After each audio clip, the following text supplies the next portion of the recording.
Bonjour à tous, je m'appelle Nicolas Wisbeck, je suis doctorant chez AB Volvo depuis 1 an et demi.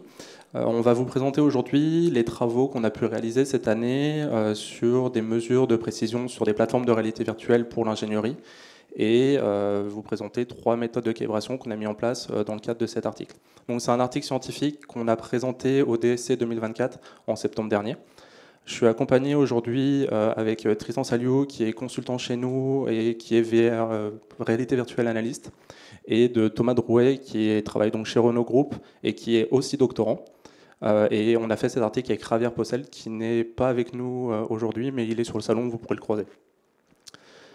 Ouais, tu peux changer. Donc, la réalité virtuelle, c'est un outil qu'on utilise depuis de nombreuses années chez nous. Donc, chez AB Volvo, je travaille dans le département cabine. C'est le département où on va concevoir toute la gamme de cabines de la marque Renault Trucks. Et depuis 25 ans, on utilise des technologies immersives comme la réalité virtuelle pour, très tôt dans les phases de projet, s'immerger et pouvoir faire des itérations très rapides, évaluer la position de boutons ou de composants dans les intérieurs de véhicules. L'idée, ça va être un ergonome. Il va venir sur notre plateforme de réalité virtuelle, il va mettre le casque et pouvoir s'immerger dans le véhicule qu'on est en train de concevoir. Et il va pouvoir interagir avec un bouton, c'est-à-dire qu'on va positionner un bouton et lui, il va faire de l'ergonomie posturale. Il va tenter de toucher le bouton, est-ce qu'il arrive à l'atteindre ou non, est-ce que la position elle est confortable ou non. Ce qu'il faut comprendre, c'est qu'avec un véhicule industriel, donc un poids lourd, c'est un véhicule que l'on conduit, mais c'est aussi un lieu de travail, c'est un lieu de vie, donc il y a plein de choses à prendre en compte lorsqu'on conçoit le véhicule. C'est pas juste un bouton qu'on va appuyer une fois dans la journée pour mettre le chauffage. L'action d'appuyer sur ce bouton, on va pouvoir la répéter 20, 30 fois dans la journée. Donc les questions d'ergonomie sont très importantes dans le monde du véhicule industriel. Bonjour à tous, donc je vais vous présenter un petit peu notre plateforme de simulation aussi côté Renault et le principal use case qu'on effectue dessus. Donc c'est la petite image qu'on voit à droite, notre plateforme de simulation, donc notre conformateur de conduite. C'est un volant positionné sur une colonne volant, un siège et un pédalier qui vont tous les trois pouvoir être réglables pour reproduire n'importe quel véhicule du groupe Renault, que ce soit un utilitaire, un Espace, une Clio ou même une Alpine. Le principal use case qu'on va faire dessus, ça va être ce qu'on appelle le masque volant. Donc en fait, on va demander aux utilisateurs de se positionner dans un véhicule, de régler leur siège suivant le pédalier, donc suivant la pédale d'accélérateur, et ensuite de régler leur volant en hauteur et en profondeur, comme s'ils étaient dans le vrai véhicule. Et ensuite, en réalité virtuelle, on va positionner le volant virtuel au même endroit que le volant physique, et on va leur demander de valider la visibilité de l'IHM qui est du coup masquée ou non par le volant, suivant du coup les tailles des différents utilisateurs et leur morphologie. Donc pour pouvoir réaliser nos études d'ergonomie en réalité virtuelle, on a besoin d'assurer aux ergonomes que le véhicule virtuel soit bien positionné par rapport à notre conformateur. Donc pour cela, on a besoin d'une bonne calibration. Et qu'est-ce qu'une bonne calibration? C'est une calibration qui va assurer un bon positionnement de la scène virtuelle, une bonne orientation de cette scène et aussi un bon dimensionnement. Et donc dans notre article, on s'est posé 2 questions. La première, c'est est-ce que si on augmente le nombre de points de référence, donc des trackers, des marqueurs, est-ce que ça va améliorer cette superposition de l'objet virtuel sur notre conformateur? Et comment cette augmentation du nombre de points de référence va impacter le coût et la complexité de notre plateforme. Donc avant d'aller plus loin, on va rappeler un petit peu les 2 concepts principaux qui définissent notre expérimentation. Le premier, ça va être celui de la colocalisation, donc qui va être la possibilité, enfin, le fait de replacer un objet physique sur sa représentation virtuelle au même endroit. Et donc pour ça, on va étudier la performance du tracking de nos systèmes. Quand on dit tracking performance, on va la découler en 3 thématiques. La première, ça va être la précision du tracking, donc la capacité, l'erreur de positionnement, en fait, la capacité à avoir un objet virtuel bien colocalisé par rapport à sa référence physique. La deuxième, ça va être la stabilité du tracking, donc la capacité de mon tracker à me renvoyer des informations consistantes. Si mon tracker physique est positionné de façon statique, je ne veux pas que mon tracker virtuel me renvoie des informations où il tremble et où il bouge tout le temps sur lui-même. Et la troisième grandeur, ça va être la robustesse du tracking. Ça va être la capacité à mon système de me renvoyer les mêmes informations quand il est dans les mêmes dans la même configuration. Typiquement, je pose mon tracker à un endroit, il me renvoie une information de position, j'éteins mon système, je le rallume sans pour autant avoir bougé mon tracker, et ce qui va me renvoyer les mêmes informations de tracking. Donc c'est les 3 grandeurs qu'on va quantifier pour étudier notre système de tracking suivant 3 calibrations. Donc avant de présenter le protocole expérimental et nos résultats, je vais faire un petit peu une passe sur ce qu'on peut retrouver dans la littérature. Donc globalement, l'utilisation de multiples points de référence pour augmenter la performance des systèmes de tracking, ça a été principalement utilisé dans la réalité augmentée, avec des marqueurs Aruco. Donc les marqueurs Aruco, c'est les petits QR codes qui permettent, du coup, avec juste de la reconnaissance visuelle, de déterminer la position de ces marqueurs. Donc ça a été beaucoup utilisé en réalité augmentée, de multiplier le nombre de marqueurs Aruco pour stabiliser la performance et la précision de tracking et donc de colocalisation. Le deuxième système de tracking qui revient souvent dans la littérature, ça va être les systèmes de tracking optiques infrarouges, type du coup ART ou OptiTrack par exemple. Donc ces systèmes de tracking, ils sont souvent utilisés comme moyen de référence pour justement caractériser le tracking du fait de leur grande précision, de leur grande performance de tracking. Donc ils sont souvent beaucoup plus précis, de l'ordre du millimètre, avec des hautes fréquences de tracking. Par contre, du coup, du fait qu'ils sont très performants, il y a peu ou pas d'études qui mettent du coup ces systèmes à épreuve en utilisant plusieurs points de référence pour augmenter la précision de ce tracking. Parce qu'en général, avec un seul marqueur, ART ou OptiTrack, on arrive à avoir des performances de tracking suffisantes pour colocaliser des objets physiques par rapport à leur représentation virtuelle. Ensuite, bien sûr, on a donc les systèmes de tracking Vive, composés de Vive Tracker et de Lighthouse, donc qui sont les plus répandus dans l'écosystème de réalité virtuelle. Donc là, souvent, les études convergent sur le fait que c'est un système de tracking qui a une précision en général de l'ordre du centimètre, mais qui va être très dépendant de la calibration qu'on en fait, de l'Introom ART et de la calibration qu'on va faire de nos trackers. Donc ça, on va un peu plus le développer plus tard dans notre étude, vu qu'on a quantifié ce système de tracking. Et enfin aussi, ce qu'on retrouve souvent dans la littérature, c'est que pour analyser la performance des systèmes de tracking, on va utiliser beaucoup plus de l'analyse volumétrique, donc des représentations volumiques des objets qu'on veut traquer, qu'on veut colocaliser, pour analyser l'écart entre le réel et le virtuel. Donc on a effectué nos mesures sur 2 conformateurs différents. Le premier conformateur, c'est un conformateur de grande taille qui est adapté à l'analyse de camions, donc qui est constitué d'un siège volant et pédales réglables dont on parlait tout à l'heure. On a utilisé dessus un Varjo XR3 sous VRED avec 4 Lighthouse, 2 trackers pour la calibration et 3 contrôleurs pour les prises de mesure. Le second conformateur est un conformateur de plus petite taille, vu qu'il est adapté à l'analyse de voitures. Bien qu'il soit de plus petite taille, son espace de tracking est sensiblement le même que celui du premier conformateur. On utilise là aussi du coup, le siège, volant et pédales qui sont réglables. Cette fois-ci, sur ce conformateur, on a utilisé 2 méthodes de calibration. On a utilisé une méthode via SteamVR, avec 4 trackers et 4 Lighthouse, et une méthode avec ART, donc avec 4 caméras, 3 marqueurs et une constellation. Au niveau de notre protocole, on s'est posé rapidement la question de comment déterminer si un tracker virtuel était à la même position qu'un tracker physique. Pour répondre à cette question, on a rapidement pensé à utiliser des modèles CAO. Sauf que le problème avec les modèles CAO, c'est qu'ils ne prennent pas en compte la dispersion qu'on va avoir qui est liée à la fabrication et à l'assemblage de nos 2 plateformes. Du coup, en alternative, on a pensé à utiliser un scan de haute précision. Donc ici, la précision de notre scan, c'était 0,03 mm. Cette précision va nous permettre de garantir le fait que toutes les mesures qu'on va prendre par la suite, tous les écarts que l'on va avoir, vont être dus aux calibrations et pas à des éléments autres. Une fois qu'on a notre scan, on va repérer des points particuliers qui vont être les trackers et les contrôleurs. Ces points-là, dans un monde idéal, lorsqu'on fait une calibration, ils sont censés se recaler sur nos objets physiques. Sauf que ça ne va pas être le cas. Et c'est ces écarts-là qu'on va venir mesurer, les écarts entre les modèles physiques et les modèles virtuels.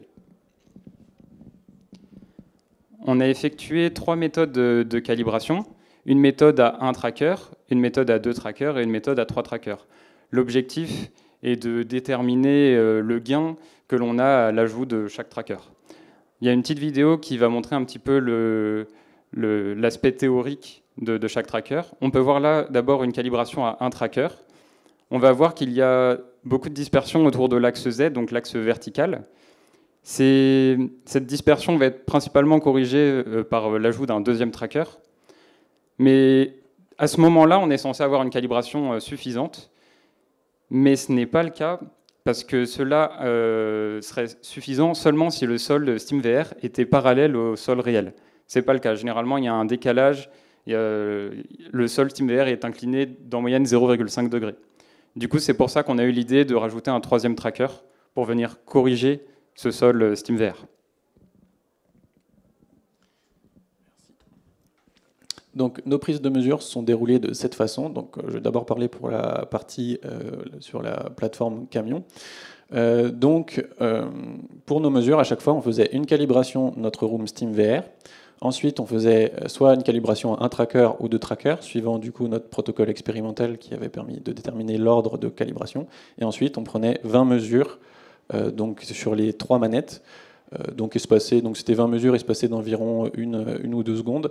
Et ensuite, on refaisait une calibration, une recalibration de la room SteamVR, une recalibration après de la maquette avec 1 ou 2 trackers, et les mesures. Et on a fait ça 20 fois. Et donc, on a fait la même chose sur la plateforme du coup voiture, sauf que là, on avait une calibration à 3 trackers. Et du coup, on a utilisé un autre plan expérimental qui nous a permis d'avoir des valeurs représentatives et randomisées. Donc, les données qu'on a analysées, en fait, du coup, on les a récupérées de nos différents softs, donc VRED côté Volvo et Unreal Engine côté Renault. Donc, récupérer toutes nos valeurs du coup de positionnement en 3D, donc avec des coordonnées X, Y, Z de nos trackers réels et du coup de nos trackers scannés en virtuel. On récupérait ces informations de position dans un point CSV qu'on analysait ensuite. Donc on calculait la différence de positionnement selon les 3 axes. Et ensuite, on faisait du coup la moyenne. On faisait une moyenne pour calculer vraiment la distance, l'erreur en 3 dimensions de notre réel par rapport à notre virtuel. À présent, je vais vous présenter donc, les résultats qu'on a obtenus sur la plateforme côté camion, côté Volvo. Donc on va retrouver les résultats sur les 3 axes pour chaque tracker, donc M1, M2, M3. Ce qu'on peut voir pour la calibration à un tracker, c'est qu'on a un décalage en Y sur le tracker numéro 2 et le tracker numéro 3. Ce décalage, en fait, il provient d'une mauvaise orientation de notre scène de réalité virtuelle. Donc, ça se voyait tout à l'heure sur la vidéo. On avait un léger écart et avec le bras de levier, on obtient 16 cm de décalage sur le tracker numéro 3, qui est environ à 2,50 m de l'origine de notre scène. On peut remarquer également que toujours sur l'axe Y, et cette fois pour les 3 trackers, l'écart type est plutôt mauvais. Donc on n'a pas une très bonne stabilité sur le positionnement de notre maquette virtuelle à cause de cela. Concernant la calibration à 2 trackers cette fois-ci, on peut voir que le décalage qu'on avait sur l'axe Y sur M2 et M3 est corrigé, mais cette fois-ci on a un décalage sur l'axe Z sur les 3 trackers autour de 4 à 5 cm. Ce décalage-là, en fait, il est lié à la mauvaise orientation du sol SteamVR. Et donc, forcément, plus on s'éloigne de l'origine de la scène, avec l'orientation du sol, plus on va avoir un grand décalage.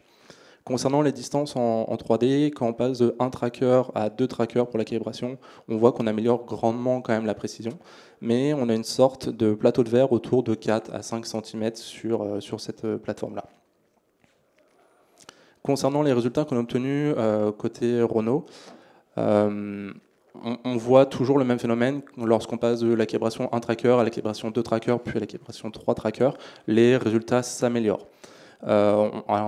Lorsqu'on prend les distances en 3 dimensions, on passe de 1,6 cm à 1 cm, donc on gagne 0,5 mm de précision, et on a des résultats qui sont bien meilleurs, dus notamment à la taille de notre conformateur, qui est beaucoup plus petit dans le cadre d'une voiture que lorsqu'on essaye de calibrer une scène pour un véhicule industriel.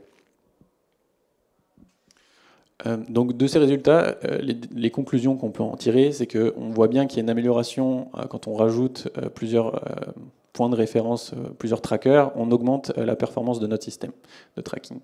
Ce qu'on voit aussi, c'est qu'on a une grosse différence entre les résultats obtenus sur la plateforme camion et les résultats obtenus sur la plateforme voiture, principalement liés à la taille, la différence de taille des deux plateformes, parce qu'on est sur des 40 cm de distance entre les points de mesure et les points de calibration pour la voiture, et on est sur plusieurs mètres, jusqu'à 3 mètres sur la plateforme camion.